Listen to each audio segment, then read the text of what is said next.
Welcome to online class Sharda Bal Niketan अलाय class 5 subject English unit. आज हम 6 का अनुवाद मीनिंग करेंगे। यूनिट 6 के मीनिंग करना है। जैसे देखिए दशहरा फेस्टिवल, दशहरे का पर्व है, इसके बारे में है आज हम। दशहरे का पर्व किस प्रकार होता है उसके बारे में हम आज मीनिंग पढ़ेंगे।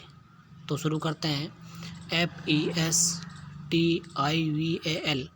फेस्टिवल यानी त्यौहार या पर्व है।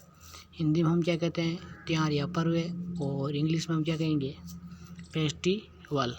CELEBRATE सेलिब्रेट, समारोह करना। कोई भी समारोह होता है उसको हम इंग्लिश में क्या कहेंगे, सेलिब्रेट। VICTORY विक्ट्री यानी विजय या जीत।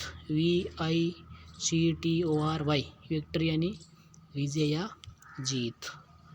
फिर है नीचे EVIL ईवल यानी बुरा, दुष्ट या पापी।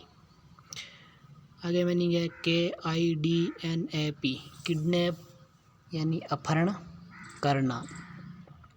आगे मीनिंग BATTLE बैटल यानी लड़ाई या संघर्ष। BATTLE बैटल यानी लड़ाई या संघर्ष करना। END एंड यानी समाप्त होना। END एंड यानी समाप्त होना। नीचे है DEFEAT डिफिट, डिफिट यानी हार या पराजय। HONOUR ऑनर यानी आदर या सम्मान।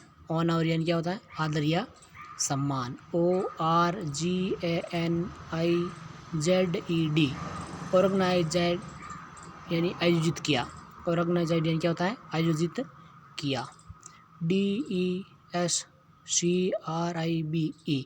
डिस्क्राइब यानी वर्णन करना। डिस्क्राइब यानी क्या होता है, वर्णन करना। डिस्क्राइब DESCRIB डिस्क्राइब यानी वर्णन करना। आगे मीनिंग है FORM फॉर्म यानी रूप या प्रकार। SCENE सीन यानी कोई दृश्य या नज़ारा। इंग्लिश में हम क्या कहते हैं, सीन कहते हैं। STAGE स्टेज यानी रंगमंच।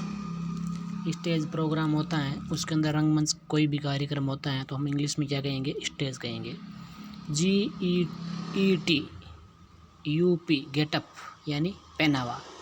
GETUP गेटअप यानी पहनावा या। SPECIALY स्पेशली यानी विशेषकर। स्पेशली यानी क्या होता है, विशेषकर होता है। FIREWORKS फायर वर्कर्स यानी आतिशबाजी। जब रावण को जलाया गया तो उसके अंदर फायर वर्कर्स यानी पटाखे छोड़े गए, आतिशबाजी की गई, तो इंग्लिश में हम क्या कहते हैं, फायर वर्कर्स। AUSPICIOUS ऑस्पिशेज यानी मांगलिक कार्यक्रम।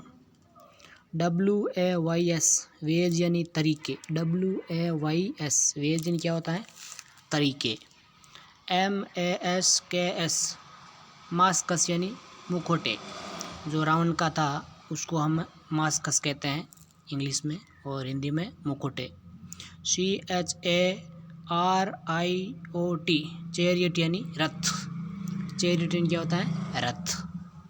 SHOOT शूट यानी चलाना या मारना होता है। तो रावण को जब तीर चलाई गई तो उसको अंदर शूट किया गया, उसको मारा गया। ARROW एरो यानी तीर या बाण होती हैं, तो उस बाण के द्वारा उस रावण को वध किया गया था, तो हमारे को एक तरह की विजय प्राप्त हुई थी। CATCH यानी पकड़ना। CATCH यानी केच यानी पकड़ना। ASHES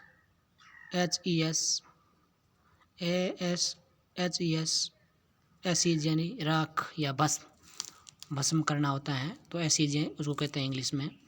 SYMBOL सिंबल यानी प्रतीक चिन्ह।